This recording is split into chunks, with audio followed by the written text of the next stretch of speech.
We're back in New Jersey, and there's a kitten on a tree. That's our kitten, Neono.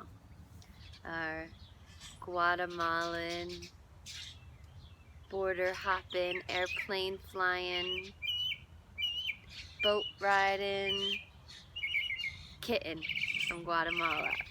There is so much that has happened since the last time we dropped in, and it's kind of difficult to know what to narrow our focus on. Lavina said to me this morning, she said, "We're feeling so good. We're in such a good place. Usually our videos are inspired by some sort of like conflict that we experience." Something that we've worked through or discovered or we're navigating. And yeah, I mean, of course, there's always so much to be navigating in everyday living. It's just when things are going smoothly, it can be more challenging to notice what lessons there are to be learned. Yeah, and although this morning with the sun shining here in New Jersey, we are like really connected today and the past couple of days, but about 3 days ago I was in a really low, and it brought up a lot of things for us to look at. And so I guess one theme of our talk today are ideas around comparing oneself to one's partner. And specifically in our relationship, the way that this is looking right now is that we've returned home and we're in quarantine in our home, and Lavina is using this time to just go into full production mode in like creating herself. Well, maybe I should just let you like explain what you're working on. Yeah, so I'm taking the steps towards beginning my own business, my own, sharing my offerings to work with women and to offer guidance and support to, like my own coaching business. So taking the steps, starting an emailing list and starting to offer workshops for breathwork online and the marketing aspect that goes with that, and we'll be offering an online course eventually. So yeah, there's a lot that goes into that creation. And for me, observing this all happening with Lavina, there's been waves. And about 4 days ago, we were sitting eating dinner together, and I mentioned how it used to feel more like I was the really busy one, and then you were always wondering, like, what are you doing? What are you always doing? You're always on the computer. What do you... I feel like I had this feeling that because he was on the computer and being productive in some way, that I should be doing something more, that me doing whatever it was that I was doing wasn't enough. And so just reflecting on that, I noticed how like I had prepared dinner and we were eating dinner, and I felt like it felt like such an honor to be supporting Lavina in her work. Like I felt like this employee for this great business that I really support, and like if I believe in what Lavina is offering to the world, and then even just like cooking dinner for Lavina or doing anything that supports her in her work, that felt like really fulfilling for me. And that was just like a good place to be. It felt like humble, like there wasn't so much comparison, more so like we're on the same team and you're doing great work and I just want to support you. Yeah. And then the way that I guess my waves of emotions go is like the very next day, Lavina led this incredible breathwork session that 27 people came to in the virtual world, and it was amazing. And I participated, and so I got the energy shaking, and afterwards I suddenly felt like, oh my God, what am I doing? Like my girl is just like killing it, and I feel inferior. Mm.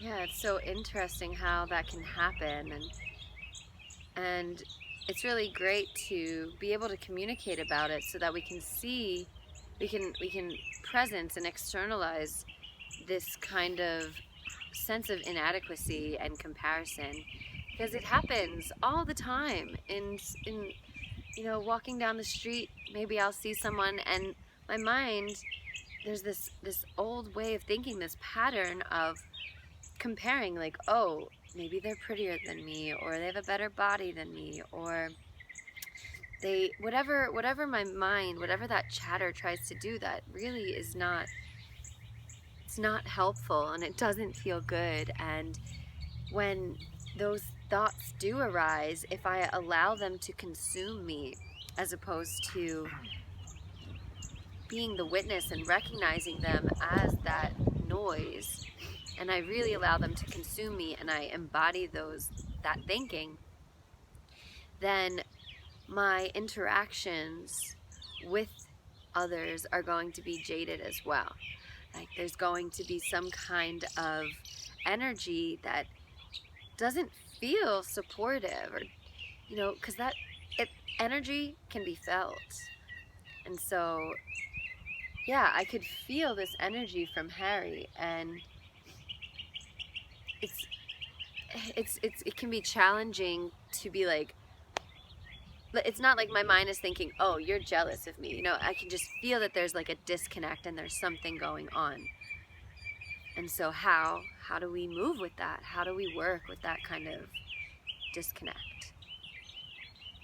Yeah, and it ultimately left me wondering, what does it take to transform self-hatred? Like, I was, in that moment, that evening, I was like really hating myself. And so I was wondering, like, what does it really take to transform self-hatred into self-love? And the truth that I know is it must be internal. It can be nothing external. And even when Lavina was like trying to hug me and saying, like, what if we watch a movie? What if we have some sweet treat? Like, nothing was comforting to me. And eventually I just had to like go by myself and just like, I had to go to sleep. I was like, enough of this day. But it ultimately, like, that knowing that, like, whatever it takes to love myself is inside. There's nothing outside that can really make me truly love myself. And what this is really about too is, like, I've mentioned this in a previous video, is like the experience of watching someone truly in their power. Whether it's a really beautiful man singing a song with the guitar that I've mentioned in a past video, or our friend Timothy, who like posted this video online the other day where I felt like he was just totally like in his most authentic, yeah. or Lavina online, like being this amazing space holder. It's like, when I observe people in their power, I have a choice. I can either feel like so honored to know this person, so inspired by this person, or I can fall victim to feelings of inadequacy, comparison, jealousy, because what they're doing is so beautiful.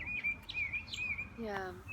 I think it's something that's really important to recognize is when this pattern of thinking does arise, it can be utilized as kind of like a light switch, which I think also I've mentioned, like these little trigger points. It's like, if we can use them as tools to recognize, like, oh, there's something inside of me that is not in harmony. There's like something, like, my cup must not be full. I must not be filling my own cup if I'm having judgments of anything or anyone. Right. Because it may be a natural tendency to project onto others if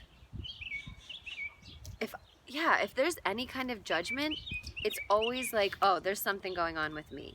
It's never anybody else. No matter what somebody's doing, nobody has the power to affect my internal world unless I allow that to happen. So if I'm having a negative perception of the world around me, that's because there's something out of whack internally. And that's my own work. That's when I need to sit down, take some breaths. If sitting still isn't what I need, then maybe some emotional release, maybe getting into my body and moving around, dancing, singing, creating, actually utilizing these tools that I know help to shift my state.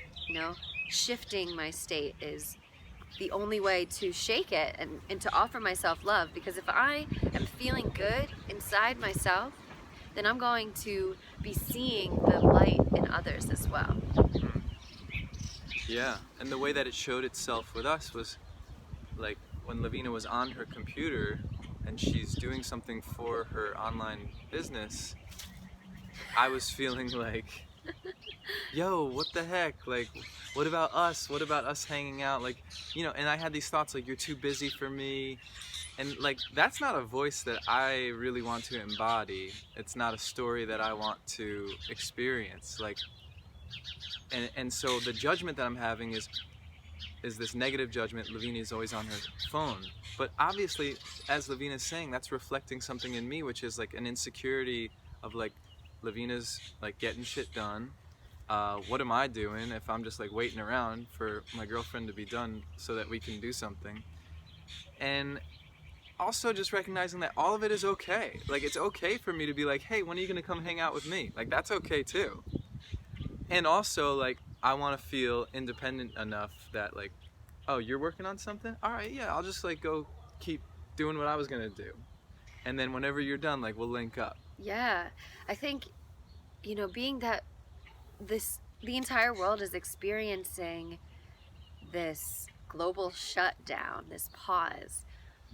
It's like a lot of people, there's a lot shifting, and the things that used to fill up a day have kind of been taken away. So there's a lot more space for what? Like how to best utilize our time. It's really offering this opportunity to look inside, because without the distractions, we're left with ourselves. So I feel like just like tie everything together. This is a really, really potent time for us to focus on ourselves, to take the time to create, whether it be music, art, poetry, just building, create shapes with your body, whatever it is. Just making medicine, yeah, like growing food, connecting with the earth, and staying positive through this transition, and really recognizing that it's not the outside world that's affecting me. It's my internal world that is going to relay to the perception I have of this life, of this reality. So just being so mindful that I'm never projecting, and always reflecting, always coming back to myself, always coming back to my center. Yeah, I like to say that how I'm feeling towards Lavina is like the greatest temperature reading. Like a gauge. If I'm feeling any sort of disconnection with Lavina, I know, oh, okay, light switch, something is happening. And that's what, twin flame, that's like the power of this. And Lavina, when she's like really honoring me and supporting me, which is a lot, almost all the time, it's pretty much all the time, she can just hold space and just like knows how to communicate. And there's tools for communication that ultimately just come down to, hey, how can I support you right now? And then just listening. Yeah. I would like to offer some of the tools of our communication in the next video. Definitely, yeah. Because language is really important, and I think that's what we said in our previous recording. And the words we choose is really important. So, like, when we can just express that I see you, I hear you, I feel you, then it, utilizing our relationship with that gauge, and then bringing in the tools of communication so that we're supporting one another in finding that center again. Does that make sense? Absolutely. I mean, this comes back to what we've talked about, which is the purpose of our relationship. Yeah. The purpose of our relationship that we've decided is to grow and to evolve and to become the best versions of ourselves. And so we use our relationship constantly as, we could call it a classroom. Yeah. And it's like, all right, It's today's class was in nonviolent communication. Yeah, it's a commitment. We've promised one another that we're going to use our relationship for our growth. And any relationship there can be an agreement between any two beings that we're committed to this higher purpose. And I think that that's that's just always such a powerful thing, because it's a really great reminder in times that we forget or we fall into this chaotic whirlwind of mental chatter. So we're back in Jersey. We made it. And it doesn't matter whether we're in paradise in Guatemala or suburbs and highways of New Jersey. The sun is shining. The sun is shining. The birds are chirping. We're together. We got a little kitty with us. I wish Kitty would come over. You'll meet him in another video. Okay. Thanks for tuning in. Yes. More to come. Much love.